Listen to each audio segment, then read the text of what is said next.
சிவபக்தர்கள் அனைவருக்கும் வணக்கம். இன்னைக்கு நம்ம பார்க்கக்கூடிய தலைப்பு வசந்த பஞ்சமியை பற்றி. தை அமாவாசைக்கும் மாசி அமாவாசைக்கும் இடைப்பட்ட காலத்துக்கு மாக மாதம் அப்படின்னு பெயர். அந்த மாக மாத நாள் தான் வளர்பிறை பஞ்சமி நாளே வசந்த பஞ்சமியா கொண்டாடப்படுது.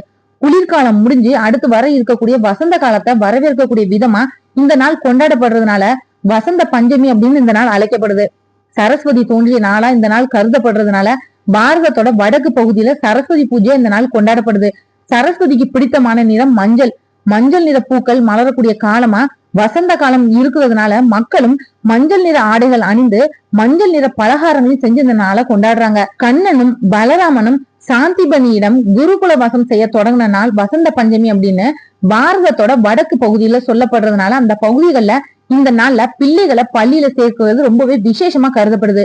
ராஜஸ்தான் மாநிலம் புஷ்கரத்துல இருக்கக்கூடிய பிரம்மா சரஸ்வதி கோவில், கர்நாடகத்துல இருக்கக்கூடிய உடுப்பி கிருஷ்ணர் கோவில், ஒடிசா மாநிலத்தில் இருக்கக்கூடிய பூரி ஜெகத்நாதர் கோவில், இந்த கோவில்களை வசந்த பஞ்சமி வருஷந்தோறும் ரொம்ப விமரிசையா கொண்டாடப்பட்டு வருது. அடுத்த 40 நாட்கள்ல வரவிருக்கக்கூடிய ஹோலி பண்டிகை வரவேற்கக்கூடிய விழாவும் இந்த நாள் கருதப்படுறதுனால வசந்த பஞ்சமி அன்னைக்கு வண்ண வண்ண பட்டங்களை வானத்துல பறக்க விட்டு மக்கள் கொண்டாடுவாங்க. சுக்ல பஞ்சமின்னு சொல்லப்படக்கூடிய வசந்த பஞ்சமி நாள்ல விரதம் இருந்து அம்பாளை தொழுது பிரார்த்தனை செஞ்சா வாழ்க்கையில வசந்தம்ன்றது நிச்சயமா கிடைக்கும். இந்த நாள்ல காலையில விரதம் இருக்கலாம்.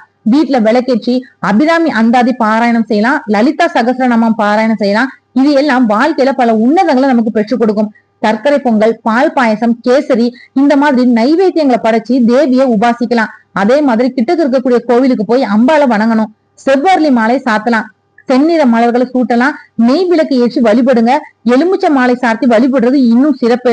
முடிஞ்சா அன்றைய நாள்ல அம்பாளை வழிபட்டு இயலாதவங்களுக்கு தயிர் சாதமும் கொடுங்க. அதுல குளிர்ந்து போய் நம்மளோட வாழ்க்கையில வசந்தத்தை கொடுப்பா. நம்ம வாழ்க்கையே குளிர செஞ்சிடுவா தேவி. இந்த வீடியோ உங்களுக்கு பிடிச்சிருந்தா மத்தவங்களுக்கு ஷேர் பண்ணி விடுங்க. நாளைக்கு மற்றும் ஒரு நல்ல தலைப்பை நான் உங்களுக்கு சந்திக்கிறேன். நன்றி.